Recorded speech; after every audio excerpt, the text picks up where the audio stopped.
it's not. Let's go to the next level of this.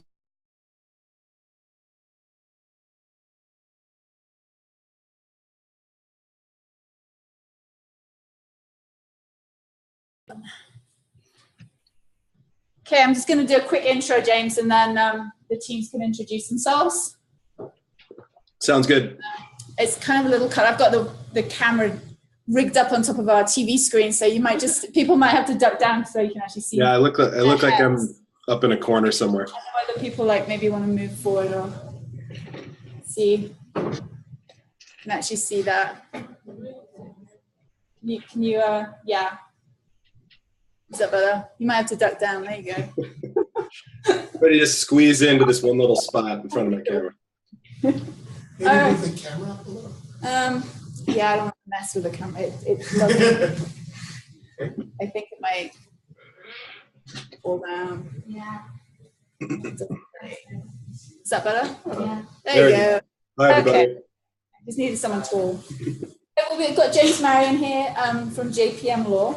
He's a California attorney, and he specializes in IP and business law, particularly in the cannabis and entertainment space. So he's here to talk to you about trademarks, IP, and to be a great person for you to ask questions to as we get going. I'm going to go around the room, James, and just kind of let everyone introduce themselves, a little bit about what they're working on.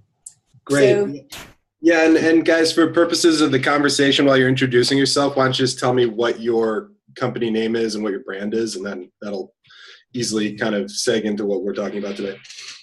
Cool. Hi, James. I'm Jake. I'm the COO of Best and Grow. That's my business partner over there. Best and Grow is an online reviews platform that's aggregating product reviews from consumers and bud tenders and making that data accessible for consumers to help make purchasing decisions, as well as allow dispensaries and brands to better understand their consumers and within their product development strategies and market more effectively.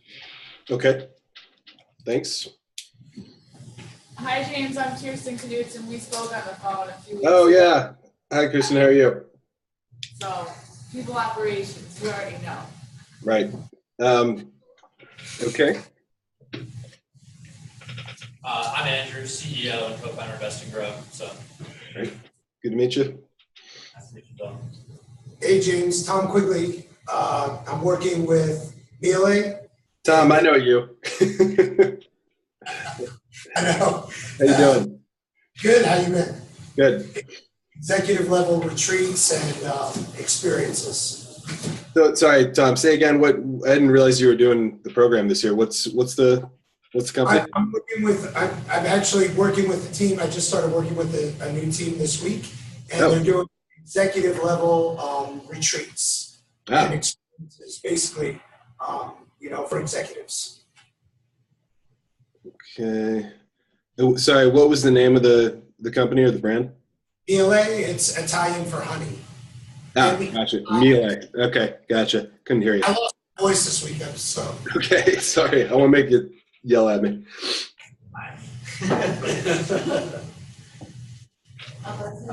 Yeah, I am Alberto from India. We are working on preventing the diversion and looping issues using biometric and blockchain technologies, and at the same time take care about the data privacy of the customers. Okay. And sorry, one more time, the name of the company? Andia. ANDIA? Yeah. Okay. Hi, my name is Kevin Staunton. I'm a co-founder of Treatment X. We're a data company, and essentially we're looking to standardize and scale patient-reported outcomes so that they have a better understanding of what kind of medications they should be taking, as well as manufacturers having better data to support their product roadmap. Great. Okay. That's all the teams, James. Okay. Thanks, guys. Yeah.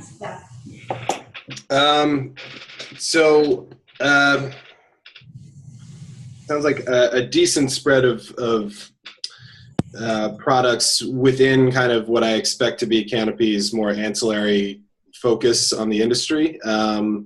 And so I'll try to gear what I'm talking about today kind of in that vein, but I may slip into a little bit more cannabis talk, and if I do and you're getting bored, just let me know. So I think we'll start by maybe asking a couple more questions. You guys, who's kind of familiar with the IP protection process? Who's worked with trademarks before? Tom, I figured as much. Yep. Who's reached out to figure out what their trademark situation is, or even tried to register trademarks at this point for their company? I talked to you. Other than, Kirsten, we've covered this. Couple? Not so much. Okay, good. then what I'm going to tell you isn't entirely useless at this point. So basically, I'm sure at some point somebody's spoken to you all about the importance of your intellectual property and protecting it, and that can mean either your proprietary special sauce, whatever it is in your product that happens to be protectable, maybe under patent, maybe under trade secret. But it also means your brand. And in this industry, brand is a lot of the game, and getting your name out there and being recognized, and then being able to establish brand loyalty with your consumers. That's what trademark's all about. It's also about protecting consumers so that they know what they're getting, and basically that they can rely on a specific brand to provide them a specific product or service, without fear of any kind of imitators or bad product that may be using a similar or identical name. And so in that sense, it's pretty important stuff. I know it's definitely down the line of priorities that people tend to think about when they're starting up a business. But from my experience, that shouldn't be the case. A lot of times you're creating a lot of headache not too far into the game by ignoring the idea of trademark up front. Worst case scenario is where you've launched a business, you've got what you think is a great brand name, money's committed, money's invested, and then all of a sudden you find out that you can't use that brand name anymore. You've just spent a bunch of money on marketing and advertising. You've built up some credit with investors and consumers, and then someone comes along and says, sorry, we already own that brand. You have to change your name and scrap the whole thing. And if you don't, we'll sue you. So that's the worst case. Doesn't always go to that quite so quickly, but it's just an example of why you want to take care of this relatively early. It's not just all about fear and wanting to avoid disasters. I think it's kind of a fun practice to be able to work out a brand to the exact point where you want it to be, and have it be something you're into. And so the trademark clearance process can be kind of a fun brainstorming exercise as well, to the extent that you might not have legally the perfect brand at the get-go, but that gives you an excuse to kind of go back to the drawing board and get creative and come up with something that might be a little more original and a little more novel and easier to protect. So that's kind of where we're going on the long arch. So I guess maybe the best place to start is with what makes a good trademark. And then we'll get kind of into the details of how you protect it, and especially how you protect it within cannabis. So there's kind of a chart of weakness to strength when you're talking about the spectrum of trademarks. At the weekend, you've got generic marks, which aren't even protectable. That's something that is so commonly used as a term or phrase that no one can claim any kind of proprietary, there's no proprietary claim to it. Good example. Oh, and I should say that even brands that are very recognizable have the risk of becoming generic if they're not protected properly and not staked out as specific brands. So something like Xerox, something like Q-tips, these are all brands that have been around for so long that everybody uses them in a generic sense. They've spent probably millions of dollars at this point making sure that they haven't lost the ability to enforce those trademarks. due to the fact that they're just so commonly recognized. But generally, anything that's on the generic end of things is either not protectable at all or hardly protectable. And then the step up from that, and this is where you kind of get into a lot of people's trademarks, is what's called a descriptive trademark, where in essence your brand is describing in some way the underlying product.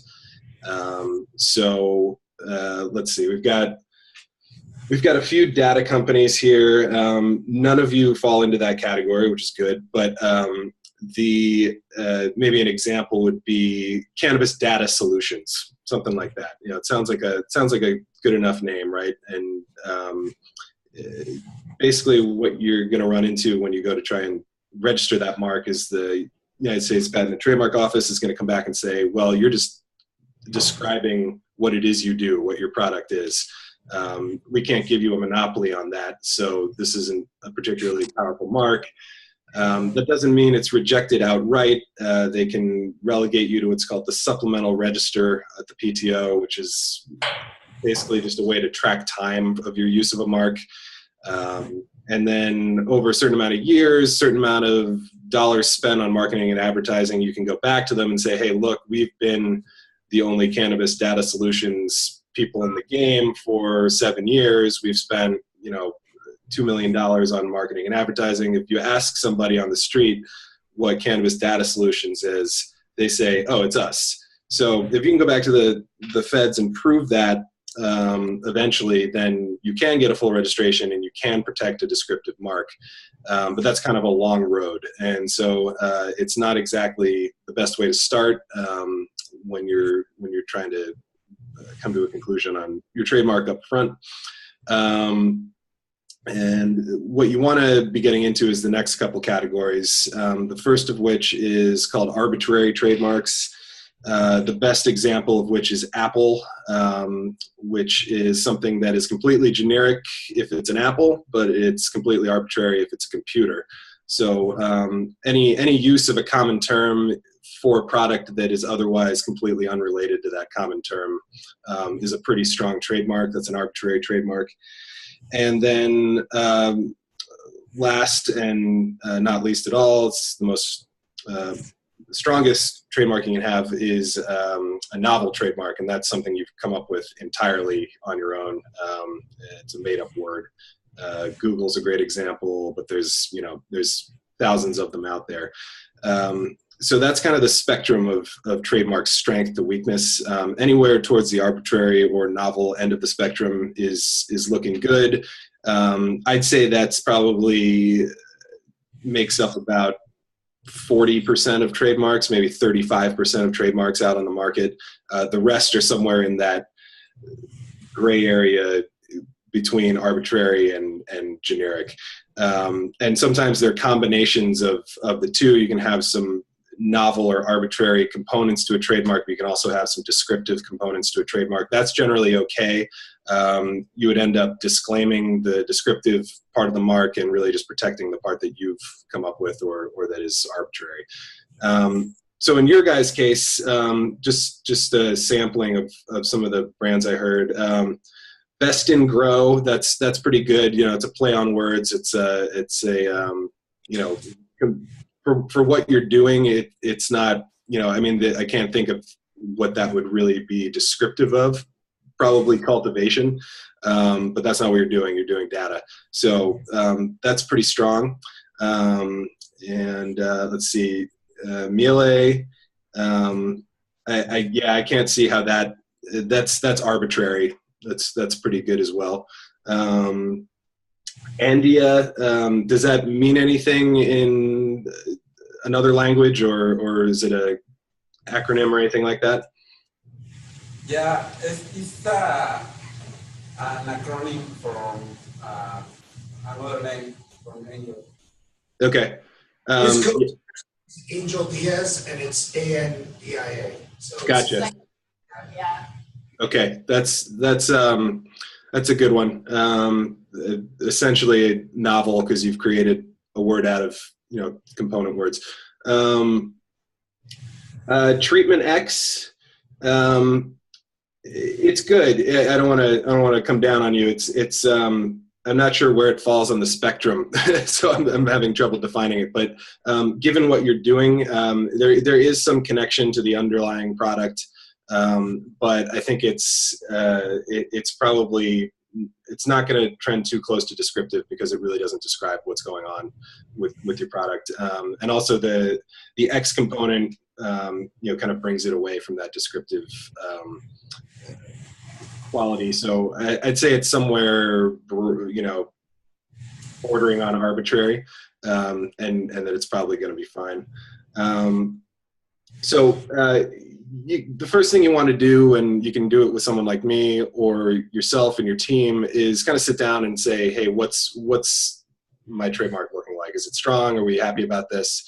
Does it meet some of these check marks for something that's likely to be a good mark, and then go from there.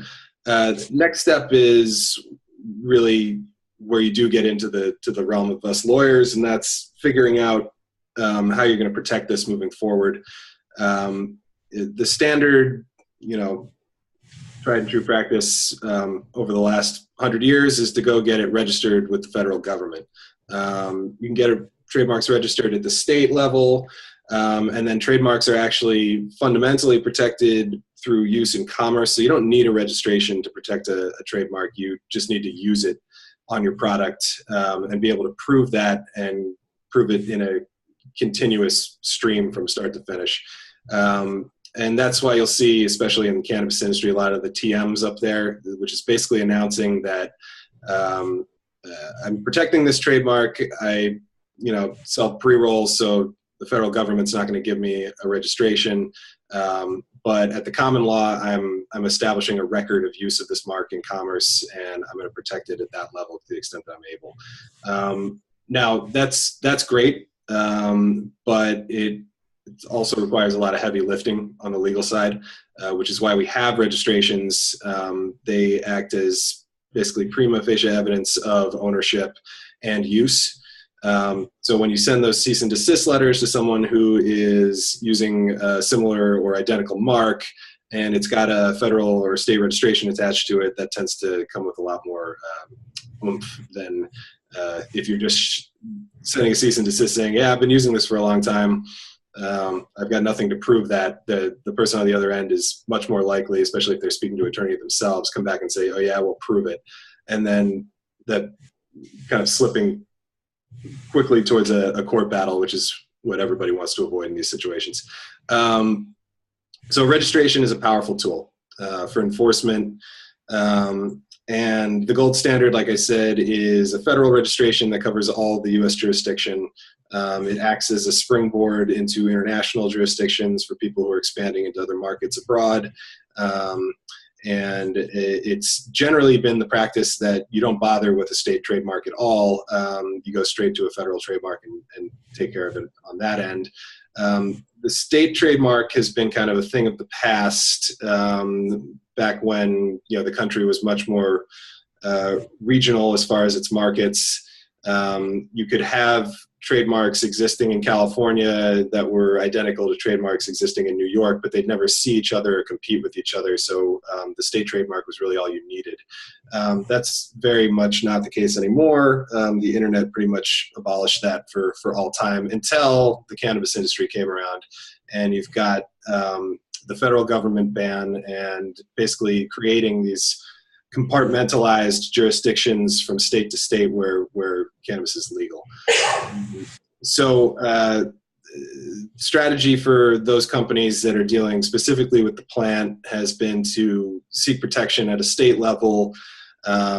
If they're expanding from state to state, often the strategy is to create some sort of an intellectual property holding company, protect those brands, and then license them across state lines. And then you would get state registrations for those trademarks in the states where you're expanding to.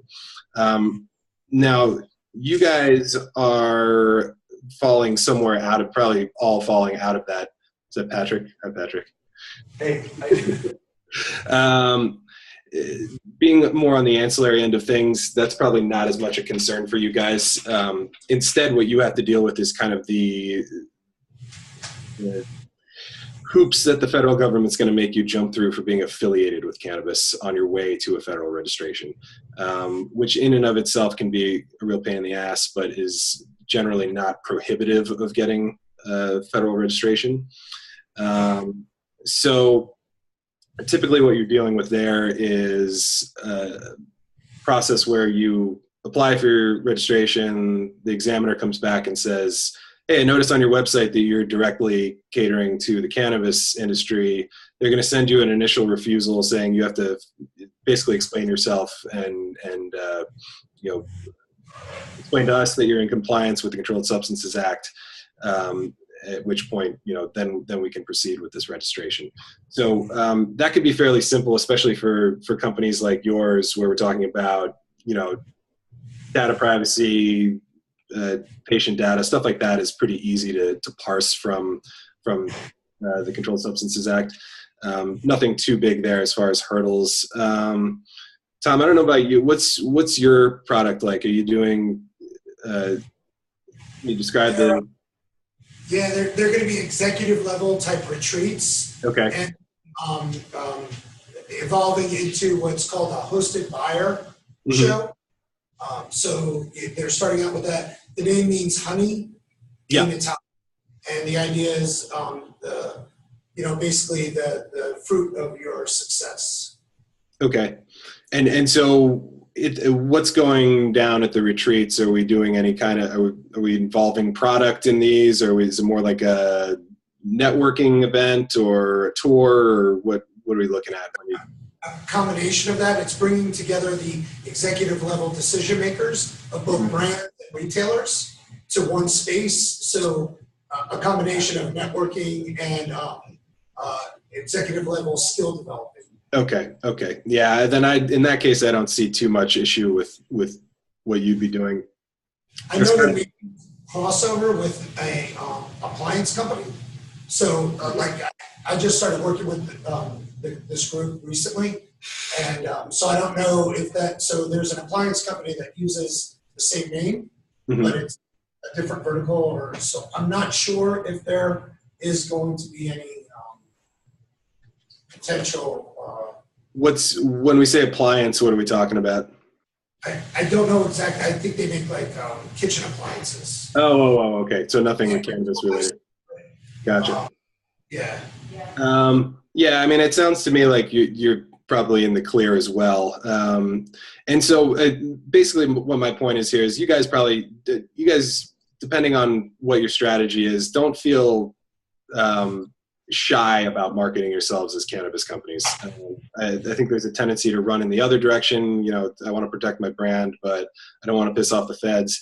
The law is the law, and if you're not doing anything to violate the Controlled Substances Act, you're just servicing an industry, indirectly, then, feel free to call yourself a cannabis company, slap, cannabis leaves up on your website, do whatever you got to do. That's not going to prevent you from protecting your brand. And the real trouble is where you start to slip into products that are more on the end of paraphernalia or facilitating the sale of cannabis. Gets a little more into a gray area. But we've seen relative success in being able to federally protect most ancillary products in the industry, really crossing the red line when you get into dealing with the plant itself. And even then there are some workarounds. So that's kind of go ahead. Sorry. See a hand raised. Yeah, I'm sorry to interrupt you, but what do you mean by facilitating the sale? Can you define that? So, yeah, no, that's the problem, is that it's not very well defined. It's, but I think we've seen, companies that are dealing with, consumer data tracking and point systems and stuff like that in dispensaries be perfectly fine. And so I think maybe if you can define it, it's whether your product touches the plant or not. And in some cases, there's even a finer gray line there. We have seed to sale tracking systems where that's definitely the case. The product is in dispensaries and in grows, either, registering barcodes on plants, or it's very much involved with the process of cultivation and sale, but even those have had success to some extent. So it really depends, and a lot of this comes down to how you have marketed your product and what kind of language you use. The USPTO examiners will look at what you give them to a large extent. They will go out and do some independent investigation, and if they go on your website and you're selling a software product on one side of it and you're selling water hash on the other side, then they're going to raise some bigger questions. But if your language is pretty ambiguous and you're talking about data and software, and it's not slipping down the slope of touching the plant, then you're generally going to be in the clear. And then it's just a matter of answering their annoying questions to kind of get past the requisite hoops. That being said, the real trick then becomes whether your mark's in good shape. And that's why you want to run clearance searches on these marks to see what's out there, see what, if there's anything identical, first of all, that's always a big red flag. But then there's kind of a spectrum of similar marks generally, and what you want to avoid in those cases is what's called a confusingly similar mark. So something that, because of the way the mark reads or looks, and then in combination with any similarity in the underlying products or services, is likely to confuse consumers as to the source. And so when I do a trademark clearance search, I'd say, again, maybe 15 to 10% of the time you've got a thumbs up, green light, this is fine, no one else has this mark anywhere near what you're doing with it, raise the flags and go. And I'd say another 10%, maybe even less, is red light, thumbs down, you're screwed, burn the barn and build it again. Most everything is somewhere in between, on kind of a spectrum of risk, where there may be some similar marks, there may be some, even identical marks that are used on different products. And so what a clearance search does is basically takes in all that information, and then us trademark attorneys do a risk analysis based on the results, and try to provide you guys with the information you need to make a decision moving forward as to whether you want to use the mark, or probably more likely how you want to use the mark, to avoid any conflict with pre-existing brands. And that's kind of long and short, guys. Happy to take any questions from you. If I've missed anything you think is crucial, let me know. I'm happy to wax on, but it's fairly straightforward for you guys at this point, given your position in the industry. I recommend everybody that you at least look into clearance and figuring out, what position your brand is in, before you commit to it too heavily. Hopefully everything's good and you can move forward, and then, down the road, you're the guy telling other people not to use their brand. Sure, go for it. What is the relationship, or what is the sort of management of the process for, so let's say we have our registered mark of Best and Grow. What about a related mark like BIG, of the acronym of it or something? Like, do we have any power to relate that to the first brand? Because I imagine the BIG big is something that is probably trademarked a bazillion times through a bazillion different industries. So how can we use that in relation to our mark in a way that's not infringing on those things, or have some control over it? Sure. So acronyms can be kind of tough unless, kind of like the Andia example, you've kind of created your own that might be novel. For the most part, I recommend registering and protecting what it is you're actually having being consumer facing. So if you want to start abbreviating, using acronyms in the future, that's fine. I think before you make a major commitment to doing that in a consumer-facing way, you probably want to make sure that there's not some other product out there in your space that's already using that acronym and that already has some proprietary claim to it. But I think more to your point, if you find if there's another big out there on a similar product, and say it's buying infants guns, that's probably, and your product is obviously best in grow, and you can point to that. It's not too likely that just because they're using the same acronym that it's going to cause much problem. Yep. Okay, cool. More questions? Infants need guns. Yeah, infants need guns, guys. We all know this. Any more questions? Does anyone have any questions about kind of next step intellectual property function? So when you're getting past the point of, your brand's secure, you're doing well, and what do I do with this stuff now that I can turn a profit on it? Any questions about licensing or anything along those lines? I know that's probably several steps down the road from what you guys are doing right now, but yeah. Sure. For example, if we want to create a patent for some protocol or something like that, we need to start with that when we get a draft ready for publish them, or what is the best approach to? So sorry guys, I've got construction going on outside my office right now. I can kind of hear that. So you said if you're interested in a patent, what was the question though? What is the process to get a patent? What is the, for example, if we are working on a draft for being a patent, what is the best approach to do that? We need to hire a lawyer. Yeah, if I should start with the disclaimer that I'm not a patent attorney, but if you are looking for a patent, that's a real process. That's I think more than most forms of intellectual property is really your kind of key bread and butter, your special sauce, and what's going to get you from where you are now to a successful business. You need to protect that patent for a period of years to make sure that you're the only one who's using it. So that's an investment on the legal side of things. You want to find a patent attorney. You want to make sure that, first of all, the idea or whatever the product happens to be is patentable, and then start that process of filing for patent.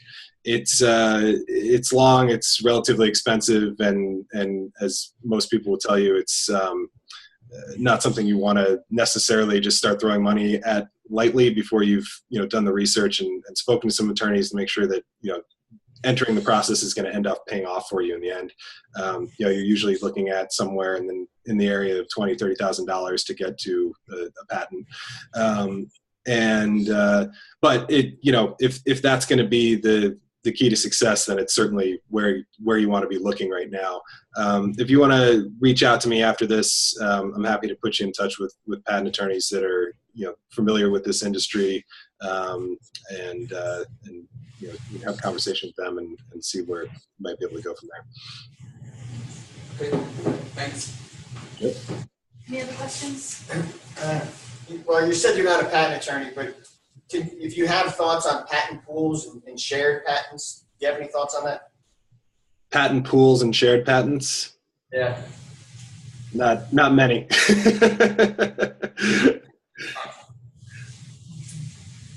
James, what's the biggest mistake that you see with early stage companies that they don't do and they should be doing? Probably what I led off with, and that's neglecting the protection of a brand, or often, people will have kind of a cursory chat with an attorney about a brand. So they'll say, okay, well, there's a possibility that there's going to be some problems here. you should look into it. And so their reaction is, okay, well, there's not a problem in my face right now. I'm gonna push this down the field and deal with it later when this is a priority for me. And a lot of the times when that happens, by the time you've come back around to it, it's blown up in your face, and you're now dealing with a bigger situation than you probably had when you first learned of the possible conflict and could have dealt with it a little more nimbly, as opposed to when you're committed to pretty heavily, and then it becomes much more of a personal thing, I think, too, where you've emotionally committed yourself to a brand, and backing down becomes a lot harder than just kind of rationalizing it from a money and legal standpoint. Thanks. As it pertains to the mark itself, if I have a letter like the X and I'm looking to brand that X, there's only so many different ways that you can really represent a letter. So how do I know if I'm too close to something? Right. Okay, that's a great question, because that brings up kind of the difference between a word trademark, which is kind of your standard brand name with no frills, no design, and a logo trademark, which has got either a font graphic component for spelling out your name, or it's just a completely not unrelated image. I'm sure we can think of 1,000 of them. There's a lot of brands these days that are purely a logo, and you're maybe aware of their underlying brand name, but that's not really what you recognize in the marketplace. You recognize that graphic image. And so when it comes to something like the X, we would run the same clearance search on graphic components of your mark than we would on the just basic word components of a mark. It's a separate search. It requires digging into all these design codes and expanding out. Generally, what I'd say is that when your logo is just a font stylized version of your actual name, so if your brand's Treatment X and that's what it says up on the marketing, but maybe the X has some is different color or bigger or something like that, you can do a graphic search on that, but you're right to the extent that you can only protect an X so many times. And if your name works, then it's likely that unless you're really manipulating the words to be a unique graphic image, that you don't have to worry about it too much. What you really want to look out for is if you have, like I said, that kind of independent graphic logo that is going to be the forward-facing brand. That is a trademark, and it's just as important to make sure that doesn't look like something else that's already out there or similar to something that's already out there before you start using it. What was that? Maybe so, like Xbox. So apparently old and didn't realize that my X kind of looks like the Xbox. Okay. So this is actually open. This is great. This is opening up some good concepts here. So there's another thing in trademark called a famous mark, which is something that I probably should have brought up because it's an issue that's come up in cannabis, at least in its infancy of legalization, and in Washington and Colorado at first, where people were basically ripping off existing brands, mostly of edibles, making some cute tweak on like Nestle or Reese's Pieces or something like that, and putting it out there, and then subsequently getting hammered by infringement lawsuits and having to scrap their entire brand and probably pay damages to those companies. Those were obvious in trademark infringements, but there's an added component there where you have a famous brand, which basically gives you carte blanche to do whatever the hell you want and kind of come carpet bomb people out of existence. It basically means that you've established so much consumer recognition and proprietary value in your brand that the courts won't ask too many questions when you come in and say, hey, this is really similar to what I'm doing. There's no analysis process. They basically say, okay, yeah, you win. That's in a very layman's way of putting it, but you don't want to mess with famous brands. Let's put it that way. I'd have to see your mark to see whether I think that's an issue or not. Because if I had to guess, even though Xbox has, you know, that definitive look to its logo, I bet there's several pre-existing or simultaneously existing X mark trademarks out there that either they coexist with, or you know, there may be some record to point to with regards to litigation over those kind of marks, where you can kind of see what your parameters might be as far as possibly running into trouble with that kind of brand. You know, that probably, before you panic, I think that probably requires, you know, a more in-depth analysis of what's going on. But just as a general rule, if you think you're a little too close to a famous brand, you might want to reconsider tweaking things a bit. Okay. Now, if I change the color, is that enough of a difference? It could be. Yeah, that's why I said it. It probably takes some in-depth look at the actual situation, and at the, you know, see your mark, and then look at Xbox, and then look at everything else that's out there.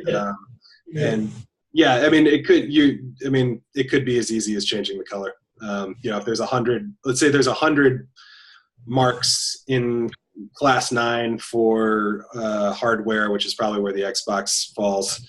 And then you guys, I don't know, you guys would probably fall into a service class. Maybe you have some software related to your product that falls into the same class. So classification is a big thing in trademark. You can have, like I said, you can't protect an X. An X is you know, universal and generic. So unless you are on the same product and the exact same usage and design of that X, you know, there's a good chance that there's enough room for you on the spectrum to coexist with someone like an Xbox. And it really depends on what's out there. You can have what's called a crowded field in trademark, where there's so many similar or so many marks that use the same word or same turn of phrase in a specific class of goods that anyone using that word, you know, can't claim rights to it. That word essentially becomes generic within that context. And then it's the way in which you use that word. You know, if you tweaked it differently, if you added some other, you know, phrases or words to the mark to kind of surround that word, that distinguishes it from these other marks. So it's not, you don't, so let's say there's 100 cannabis companies and probably another 400 tobacco companies that use the word stash in some kind of way. You know, right now, if you go on the USPTO database, there's probably that many stashes in the tobacco class. They're all different. There's something about them, whether it's the product or, you know, stash X, stash Y, you know, Colorado special stash, you know, all these different things. But just the stash is not going to be the thing that gets you into trouble.